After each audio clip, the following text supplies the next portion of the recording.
Hi viewers, welcome to metro style. வீடியோக்குள்ளே போகிறதுக்கு முன்னாடி மெட்ரா ஸ்டைல் சப்ஸ்கிரைப் பண்ணாதவங்க சப்ஸ்கிரைப் பண்ணிட்டு கொஞ்சம் சப்போர்ட் பண்ணுங்க. வாங்க வீடியோக்குள்ளே போகலாம். ராஜராஜன் வந்து கார்த்தியை வந்து விருந்து கூப்பிட்டு ரொம்ப நல்லா இருக்குமே அப்படின்னு சொல்லிட்டு ஒரு பிளான் போடுறாரு. நேற்று தான் அவருக்கு எந்த விருந்துமே கொடுக்க முடியல. இந்த சூரியகலா எல்லா பிளானையுமே சொதப்பிட்டா.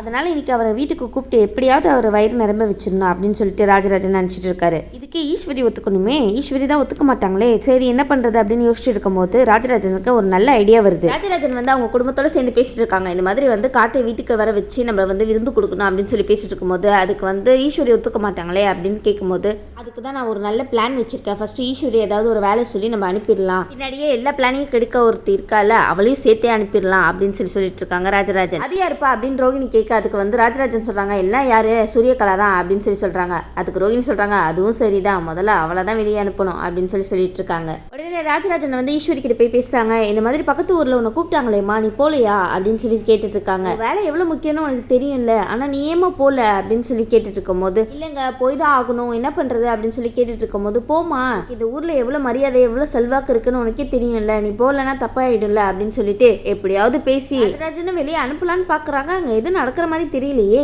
சரி என்னதான் பண்றாரு பாப்போமே. இப்படியோ ராஜராஜன் எதோ பேசி ரெண்டு பேரையும் வெளியே அனுப்பிச்சிட்டாரு போலயே. ராஜராஜன் நினைக்கிறாரு, பா ரெண்டு டிஸ்டர்பன்ஸும் போயிடுச்சுப்பா அப்படின்னு சொல்லி நினைச்சிட்டு இருக்காரு. சூப்பர், ரெண்டு பேரும் இப்படியே வெளியே போயிட்டாங்கப்பா, நம்ம மாப்பிள்ளைய வர வச்சு எல்லாம் நிம்மதியா உட்காந்து பேசி எவ்வளவு நாள் ஆச்சு. இப்ப ரெண்டு பேருமே நல்லபடியா வெளியே அனுப்பி வச்சாச்சு, வர்றதுக்கு ரொம்ப நேரம் ஆகும்னு நினைக்கிறேன். சரின்னு சொல்லிட்டு அந்த இடத்துல கார்த்தியை வர வைக்கிறாங்க. கார்த்தியும் வந்து இறங்குறாரு. வீட்டுல வரவேற்பு என்னமோ பலமாலாம் இருக்கு.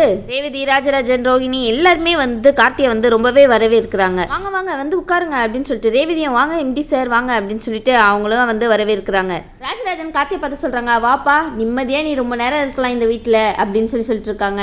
ஏன் அப்படின்னு சொல்லி கேட்கும்போது அதான் இந்த வீட்டுல ஈஸ்வரியும் சூரியகலாவும் இல்லையே, அதான்ப்பா அப்படி சொன்னேன் அப்படின்னு சொல்லிட்டு இருக்காங்க. அதுக்கு கார்த்தி சொல்றாரு, இதெல்லாம் உங்க வேலையா மாமா அப்படின்னு சொல்லி கேட்கும்போது ஆமாப்பா அப்பதானப்பா நீ இந்த வீட்டுல கொஞ்ச நேரமாவது நிம்மதியா இருக்க முடியும், அதனாலதான் இப்படி பண்ண அப்படின்னு சொல்லிட்டு இருக்காங்க. என்னட்டா அவங்க ரெண்டு பேரும் நிம்மதியா இப்படி உட்காந்து பேசி விடுவாங்களா என்ன அப்படின்னு சொல்லிட்டு இருக்காரு ராஜராஜன். நீங்க சொல்றது கரெக்ட் தான் ராஜராஜன், என்னட்ட இப்படியே நிம்மதியா உட்காந்து பேச முடியும், எப்படி கார்த்தியை வெளியே துரத்தி அடிக்கலாம் தான் பிளான் போட்டுட்டு இருப்பாங்க. அது மட்டும் இல்லாம தேவையில்லாம பிரச்சனை வேற வரும். நீங்க பண்ணது ரொம்பவே கரெக்ட் தான் ராஜராஜன், மாப்பிள்ளை மேல அவ்வளவு பாசம். கார்த்தி வந்து சிரிச்சுக்கிட்டே சொல்றாரு, மாமா நீங்க இருக்கீங்களே அப்படின்னு சொல்லிட்டு. அதுக்கு ராஜராஜன் சொல்றாரு, என்ன மாப்பிள்ளை பண்றது, நம்ம குடும்பம் சேர்ந்து உட்காந்து சிரிச்சு ரொம்ப நாள் ஆச்சு, இப்படிலாம் பண்ணாதான் இந்த மாதிரிலாம் நடக்குது அப்படின்னு சொல்லிட்டு இருக்காரு ராஜராஜன். ரேவதி வந்து வாங்க வாங்க சார் வாங்க, இப்பதான் எங்க அம்மா வந்து வெளியே போனாங்க அப்படின்னு சொல்லிட்டு இருக்காங்க. வெளியே அனுப்பி வச்சதே நாங்க தானே. சரின்னு சொல்லிட்டு எம்டி சாருக்கு தடபுடலா உள்ள விருந்து நடந்துட்டு இருக்குப்பா. இந்த தடபுடலா விருந்தை ரெடி பண்றதே மீனாட்சி அம்மா தான், அவங்க கை ருசி வருமா. சரி சார் வாங்க சார் நீங்க உட்காருங்க அப்படின்னு சொல்லிட்டு ரேவதி சொல்லிட்டு இருக்காங்க.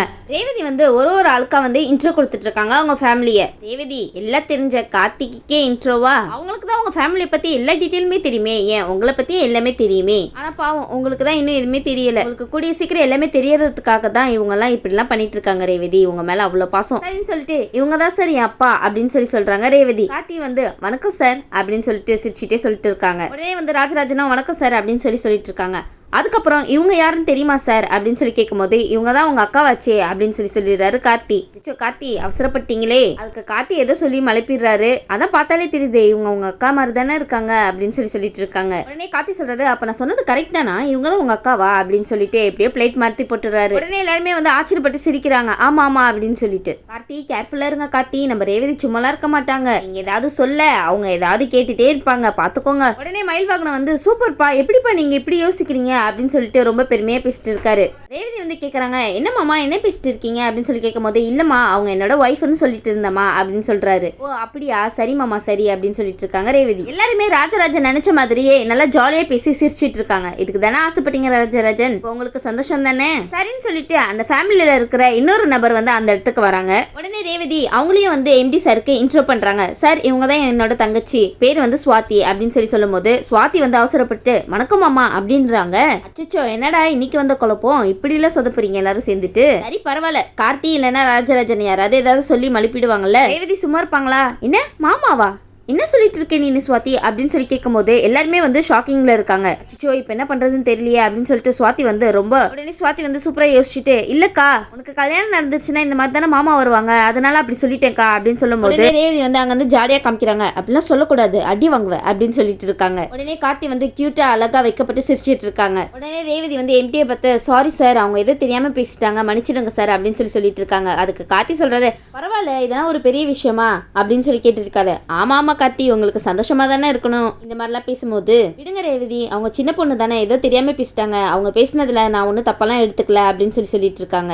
ரேவதியும் அவங்க சொன்னதை வச்சு சந்தோஷப்பட்டு சிரிச்சிட்டு இருக்காங்க. உடனே வந்து மீனாட்சி அம்மா அங்க ஜூஸ் எடுத்துட்டு வந்துட்டு இருக்காங்க. உடனே மீனாட்சி அம்மா நினைக்கிறாங்க, ஓ அதனாலதான் ஈஸ்வரி அம்மாவையும் சூரியகலாவையும் வெளியே அனுப்பி வச்சாங்களோ அப்படின்னு யோசிச்சுட்டே அங்க வந்துட்டு இருக்காங்க. அதெல்லாம் சரிதான் மீனாட்சி அம்மா, நீங்களும் கார்த்தியை தெரிஞ்ச மாதிரி காமிச்சிக்க போறீங்க போங்க. ரேவதி, ஐயோ உங்களுக்கு அவங்களுக்கு தெரியுமா அப்படின்னு சொல்லி கேட்க போறாங்க. நம்ம நினைச்ச மாதிரியே மீனாட்சி அம்மா வந்து நேரா போய் கார்த்தியை பார்த்துட்டு, என்ன சார் நீங்க இந்த வீட்டுக்கு வந்து ரொம்ப நாள் ஆச்சு, என்ன மீனாட்சி அம்மா வந்து இப்படி பேசிட்டு இருக்காங்க, என்ன சார் ரொம்ப நாள் கழிச்சு இங்க வந்திருக்கீங்க அப்படின்னு சொல்லி கேட்டுட்டு இருக்காங்க. இவன் என்னன்னா ஒரு பக்கம் ஆமான்னு சொல்லிட்டு இருக்கா, ஒண்ணுமே புரியலையே அப்படின்னு சொல்லிட்டு பேசிட்டு இருக்காங்க. மீனாட்சி அம்மா ரொம்ப வயசானவங்க, ரொம்ப டேலண்ட் கூட, அவங்களும் நம்ம எம்டி சார் தெரிஞ்ச மாதிரி காமிச்சுக்கிறாங்களே, என்ன நடக்குதுங்க ஒண்ணுமே புரியலையா அப்படின்னு சொல்லி யோசிச்சுட்டு இருக்காங்க ரேவதி. ஆஹா, ரேவதி யோசிக்க ஆரம்பிச்சிட்டாங்கப்பா, இனி ரேவதி கேட்கிற கேள்விக்கு பதில் சொல்லதான் முடியாது. உடனே மயில் வாகனம் வந்து கஞ்சாடியில காமிக்கிறாங்க. மாமா ஏதாவது பண்ணுங்க மாமா அப்படின்னு சொல்லிட்டு உடனே ராஜராஜனை வந்து, மீனாட்சி அம்மா நீங்க நினைக்கிற அந்த தம்பி கிடையாது, இவங்க வந்து இந்த வீட்டுக்கு முதல் தடவை தான் வந்திருக்காரு, ரேவதி வேலை பாக்குறாங்கல்ல அந்த ஆபீஸோட எம்டி சார் அப்படின்னு சொல்லிட்டு இருக்காங்க ராஜராஜன். மீனாட்சி அம்மாவும் எல்லாம் புரிஞ்சுக்கிட்டு, ஆமாமா இவர் அந்த தம்பி கிடையாதுல, ஆமா நான் தான் ஏதோ தெரியாம நான் அந்த தம்பி நினைச்சு பேசிட்டு இருந்துட்டேன், மன்னிச்சிடுங்க சார் அப்படின்னு சொல்லிட்டு இருக்காங்க மீனாட்சி அம்மா. பரவாயில்ல மீனாட்சி அம்மா, நீங்களும் அவங்க கூட சேர்ந்துட்டு கரெக்டாவே பண்றீங்க எல்லாமே. எல்லாரும் வந்து அந்த இடத்துல அப்பா தப்பிச்சோண்டா அப்படின்னு சொல்லிட்டு நினைச்சிட்டு இருக்காங்க. உடனே ரேவதிக்கு வந்து ரொம்ப குழப்பமாவே இருக்கு. ஏன் மீனாட்சி அம்மா நீங்க இவ்வளவு நாளா குழப்பத்துல இருந்ததே கிடையாது, நான் அந்த மாதிரி உங்களை பார்த்ததே கிடையாது அப்படின்ட்டு இருக்காங்க. இல்லம்மா தப்பு என்னமோ ஏன் மேலதான், நான் தான் வந்து அந்த தம்பி நினைச்சிட்டு இந்த தம்பி கிட்ட தெரியாம பேசிட்டு இருக்கேன் அப்படின்னு சொல்லிட்டு இருக்காங்க. அதுக்கு ரேவதி வந்து, சரி விடுங்கம்மா ஏதோ தெரியாம பேசிட்டீங்க, நீங்களும் எனக்கு ஒரு அம்மா மாதிரி தானே அப்படின்னு சொல்லிட்டு இருக்காங்க. உடனே மீனாட்சி அம்மா நினைச்சிட்டு இருக்காங்க, இந்த வீட்டுல ஒரு விஷயமும் எல்லாமே மாறிட்டே வருது, ஆனா மாறாத ஒரே விஷயம் வந்து இந்த தம்பியோட மனசுதான் அப்படின்ட்டு அவங்க நினைச்சிட்டு இருக்காங்க. உடனே மீனாட்சி அம்மா நினைக்கிறாங்க, சீக்கிரமா இவங்க பிரச்சனை எல்லாம் முடிஞ்சு நல்ல விதமா அவங்க ரெண்டு பேரும் சேர்ந்து வாழணுப்பா, கடவுளே நீதான் அதுக்கு ஏதாவது ஒரு வழி காட்டணும், அவங்க ரெண்டு பேரும் எப்படியாவது சேர்ந்து வாழ வைப்பா அப்படின்னு சொல்லிட்டு ரொம்பவே வந்து மனசு வருது கிட்ட வேண்டிட்டு இருக்காங்க மீனாட்சி அம்மா. நீங்க ஒன்னும் கவலைப்படாதீங்க மீனாட்சி அம்மா, கண்டிப்பா வந்து அவங்க ரெண்டு பேருமே சேருவாங்க. உடனே மீனாட்சி அம்மா வந்து, இந்தாங்க தம்பி ஜூஸ் எடுத்துக்கோங்க அப்படின்னு சொல்லிட்டு இருக்காங்க. அதுக்கு வந்து கார்த்தி வந்து, நன்றிமா அப்படின்னு சொல்லிட்டு ஜூஸ் எடுத்து குடிச்சிட்டு கீழே வச்சிருக்காங்க. உடனே ரேவதி நினைச்சிருக்காங்க, இவர் குடிச்சு முடிச்ச ஜூஸை வந்து நம்ம எப்படி இருக்கும் அப்படின்னு சொல்லிட்டு, ஐயோ என்ன ரேவதி நீங்க வந்து வேற ட்ராக்ல எல்லாம் போயிட்டு இருக்கீங்க, நடத்துங்க சரின்னு சொல்லிட்டு எம்டி குடிச்ச கிளாஸை வந்து மீனாட்சி அம்மா எடுத்துட்டு போறாங்க. உடனே ரேவதி வந்து, மீனாட்சி அம்மா கொடுங்க நான் எடுத்துட்டு போறேன் அப்படின்னு சொல்லிட்டு அந்த கிளாஸை வந்து எடுத்துட்டு போறாங்க கிச்சனுக்கு. உடனே வந்து அந்த கிளாஸை எடுக்கிறாங்க. கிளாஸ் எடுத்துட்டு அக்க பக்கத்துல பாக்குறாங்க. ஐயோ யாராவது பாக்குறாங்களா, யாராவது பாத்துருவாங்களா அப்படின்னு சொல்லிட்டு, சரி யாரும் பாக்கல, நம்ம எம்டி கிளாஸ்ல நம்ம இருக்கிற அந்த மிச்ச ஜூஸ் குடிப்பா அப்படின்னு சொல்லிட்டு குடிக்கிறாங்க. ஆனா அந்த இடத்துல சுவாதி அதை பாத்துறாங்க. என்னக்கா நான் மாமான்னு சொன்னது கரெக்ட் தானே அப்படின்னு சொல்லிட்டு அந்த இடத்துல கேட்டு இருக்காங்க. உடனே ரேவதி வந்து எதுவும் தெரியாத மாதிரி, ஏய் என்ன நீ பேசிட்டு இருக்க, ஜூஸ் கண்ணத்துல ஒட்டி இருக்க பாரு, தொடாத ஃபர்ஸ்ட் அப்படின்னு சொல்லிட்டு இருக்காங்க. அச்சுச்சோ அப்படின்னு சொல்லிட்டு ரேவதி வந்து அதை தொடக்கிறாங்க. நான் சொன்னது கரெக்ட் தானே அப்படின்னு சுவாதி சொல்லிட்டு இருக்காங்க. உடனே ரேவதி சொல்றாங்க, ஏய் சும்மா இருடி கொஞ்ச நேரம், நான் ஏதோ தெரியாம பண்ணிட்டேன், நீ போய் அங்க போய் எதையும் சொல்லி வைக்காத அப்படின்னு சொல்லிட்டு இருக்காங்க. சுவாதி சொல்றாங்க, சரி சரி ஏன் பதற, நான் எதுவும் சொல்ல மாட்டேன் நீ பயப்படாத அப்படின்னு சொல்லிட்டு இருக்காங்க. உன் மனசுக்கு என்ன தோணுதோ அதை செய் நீனு அப்படின்னு சொல்லிட்டு இருக்காங்க சுவாதி. ரேவதி சொல்றாங்க, ஏய் நீ என்னை விட சின்ன பொண்ணுடி, ஆனா உனக்கு எப்படி இவ்வளவு தைரியம் இருக்குன்னு எனக்கு தெரியவே இல்லடி அப்படின்னு சொல்லிட்டு இருக்காங்க. அப்படின்னு ரேவதி கேட்க சுவாதி வந்து, எல்லாம் அப்படிதான்க்கா, வீட்டுல இந்த விஷயத்துல உன்னை விட எல்லாருமே கான்பிடன்ஸா தான் இருப்பாங்க. அதுக்கு ரேவதி சொல்றாங்க, ஏய் எல்லா மனசுக்கும் இல்லடி, என் மனசுக்கு தான் நீ பறக்கிற மாதிரி இருக்கும். அதுக்கு சுவாதி சொல்றாங்க, எல்லாம் தெரிஞ்ச விஷயம் தானே அப்படின்னு சொல்ல, அதுக்கு ரேவதி சொல்றாங்க, ஏய் என்னடி சொல்லிட்டு இருக்க அப்படின்னு சொல்லும் போது, அதான் பார்த்தாலே தெரியுதே ஒருத்தருக்கு ஒருத்தர் ரொம்ப பிடிச்சிருக்குன்னு, சொல்லிதான் எனக்கு தெரியணுமா என்ன அப்படின்னு சொல்லி சுவாதி கேட்க, அதுக்கு ரேவதி வந்து, ஏய் சும்மா ரெடி, நீ நினைக்கிற மாதிரிலாம் எதுவும் இல்ல அப்படின்றாங்க. சுவாதி சொன்னாங்க, வேணும்னா பாரு நான் சொல்றதா நடக்க போகுது அப்படின்னு சொல்லிட்டு போயிடுறாங்க அந்த இடத்துல இருந்து. உடனே வந்து, சரி சார் வாங்க எல்லாருமே வந்து சாப்பிட போலாமா அப்படின்னு சொல்லி கேட்டு இருக்கும் போது, இல்ல கொஞ்ச நேரம் நான் இங்க இருக்கலாம்னு நினைச்சேன், நீங்க எவ்வளவு நேரம் வேணா கூட இங்க இருக்கலாம் அப்படின்னு சொல்லிட்டு இருக்கும்போது, அதுக்கு ராஜராஜன் சொல்றாங்க, ஒருத்தவங்க இங்க இருந்து போனாங்கல்ல அவங்க வரதுக்குள்ள கிளம்பிட்டா நல்லா இருக்கும்பா அப்படின்னு சொல்லிட்டு இருக்காங்க மனசே இல்லாம ராஜராஜன். உடனே வந்து, ரேவதி சார் பக்கத்துல போய் உட்காரு அப்படின்னு சொல்றாங்க.